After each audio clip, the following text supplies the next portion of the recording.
आज आप श्रवण करेंगे बुधवार व्रत की अनोखी कथा। बहुत समय पहले एक नगर में धर्मपाल नाम का एक व्यापारी रहता था। वो बहुत बुद्धिमान था, लेकिन उसका स्वभाव थोड़ा अहंकारी था। उसे अपनी बुद्धि पर बहुत घमंड था। उसकी पत्नी सावित्री सरल धार्मिक और भगवान गणेश की परम भक्त थी। सावित्री हर बुधवार व्रत रखती, गणेश जी की पूजा करती और कहती, हे विघ्नहर्ता, हमारे जीवन के सारे कष्ट दूर करो और हमें सही मार्ग दिखाओ। लेकिन धर्मपाल इन बातों पर ध्यान नहीं देता था। वो कहता, मेहनत और बुद्धि से सब कुछ मिलता है, इन व्रत पूजा से कुछ नहीं होता। अहंकार की परीक्षा। एक दिन धर्मपाल व्यापार के सिलसिले में वो दूसरे नगर जाने लगा। वह बुधवार का दिन था। उसकी पत्नी ने कहा, आज मत जाइए, बुधवार के दिन यात्रा करना शुभ नहीं माना जाता है। लेकिन धर्मपाल ने उसकी बात नहीं मानी और घमंड में आकर बोला, मैं अपनी बुद्धि से सब कुछ कर सकता हूँ। यह यात्रा पर निकल पड़ा।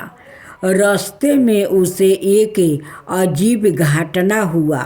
जहाँ भी वह जाता, लोग उसे पहचानने से इनकार कर देते। यहाँ तक कि जब वह एक धर्मशाला में रुका तो वहाँ पहले से ही उसका एक दूसरा रूप मौजूद था। यह व्याकृति बिल्कुल उसी की तरह देखता था और लोगों से कह रहा था कि वही असली धर्मपाल है। धर्मपाल हैरान रह गया। लोग उसी नकली व्याकृत की बात मान रहे थे और असली धर्मपाल को झूठा समझ रहे थे। धर्मपाल बहुत परेशान हो गया।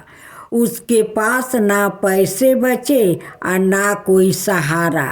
वो भूखा प्यासे भटकने लगा। उसी समय उसे एक साधु मिले।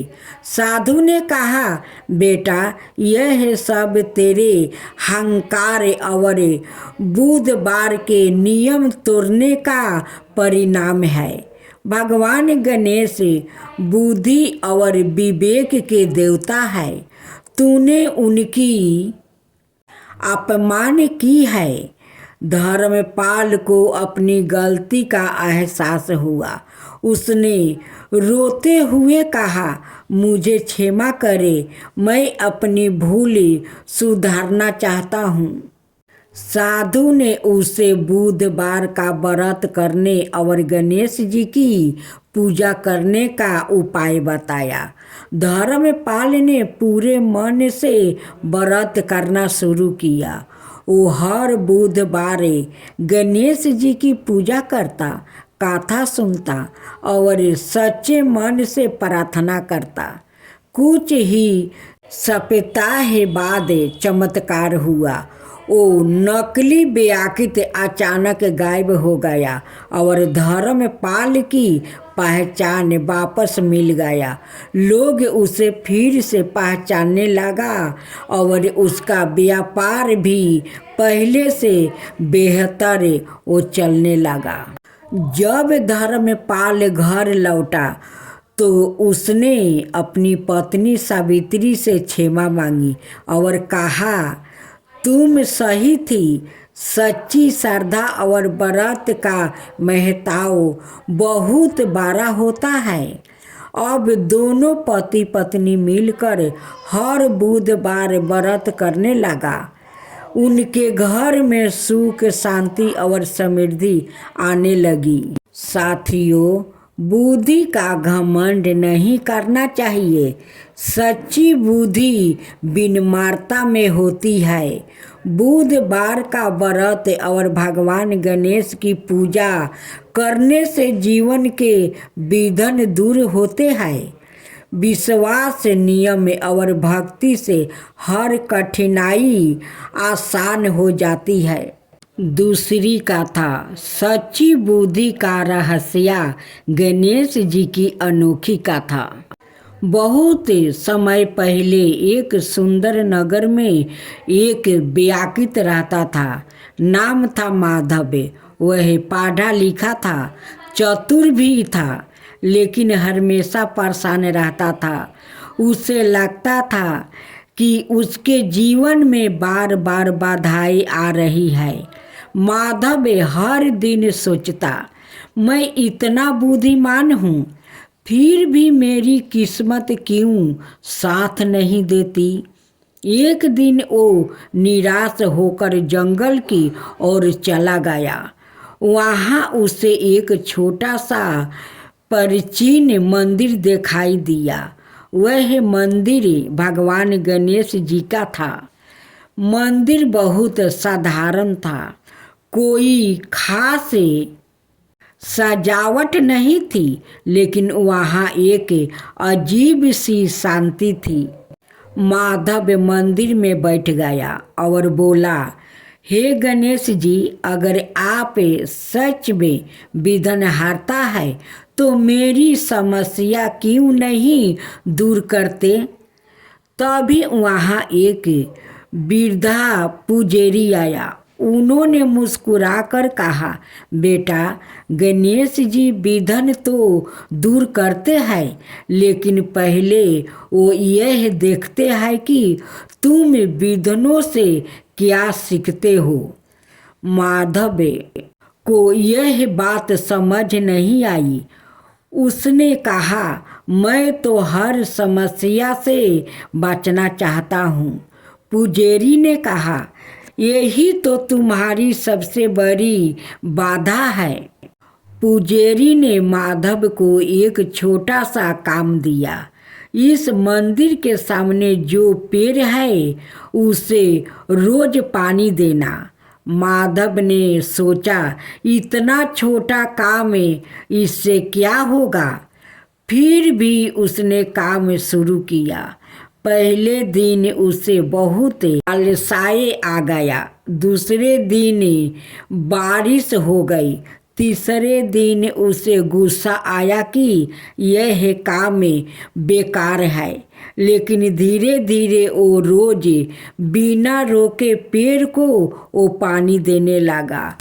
कुछ सप्ताह बाद उस पेड़ में हरे भरे पत्ते आने लगी, फिर फूल खिलने लगा। एक दिन पुजारी ने माधव से पूछा, अब बताओ, इस पेड़ ने तुम्हें क्या सिखाया है।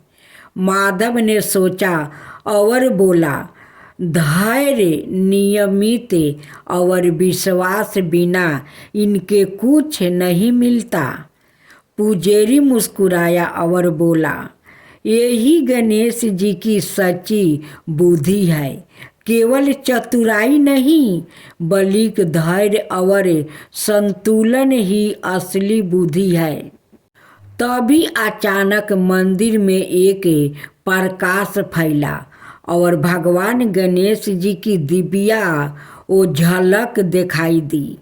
गणेश जी ने कहा, माधव, मैंने तुम्हारे जीवन में विघ्न इसलिए डाले ताकि तुम सीख सको। अब जब तुमने सच्ची बुद्धि समझ ली है, तुम्हारे सारे विघ्न दूर हो जाएंगे। उस दिन के बाद माधव का जीवन बदल गया। अब वो हर काम में धैर्य और विश्वास के साथ करता। धीरे धीरे उसकी सारी समस्या खत्म हो गई और वह सफल और खुश रहने लगा। गणेश जी की आरती। जय गणेशी जय गणेशी जय गणेशी देवा, माता जाकी पार्वती पिता महादेवा। जय गणेशी जय गणेशी जय गणेशी देवा, एक दंत दयाबंदी चार भुजधारी, मस्तक सिंदूर सोहे मूस की सवारी। जय गणेशी जय गणेशी जय गणेशी देवा, अंधन को आँख देते कोढ़ियन को काया, बाजिन को पुत्र देते निर्धन को माया। जय गणेशी जय गणेशी जय गणेशी देवा, अंधन को आँख देते कोढ़ियन को काया, बाजिन को पुत्र देते निर्धन को माया। जय गणेशी जय गणेशी जय गणेशी देवा, हार चढ़े फूल चढ़े और चढ़े मेवा, हार चढ़े फूल चढ़े और चढ़े मेवा। लड्डुअन का भोग लगे संत करे सेवा। जय गणेशी जय गणेशी जय गणेशी देवा, दीनन की लाज रखो शुभ सुति बारी, दीनन की लाज रखो शुभ सुति बारी। कामना को पूरा करो जग बलिहारी। जय गणेशी जय गणेशी जय गणेशी देवा, सूर्य शाम शरण आए सफल की जो सेवा, सूर्य शाम शरण आए सफल की जो सेवा। जय गणेशी जय गणेशी जय गणेशी देवा, माता जाकी पार्वती पिता महादेवा। जय गणेशी जय गणेशी जय गणेशी देवा, माता जाकी पार्वती पिता महादेवा।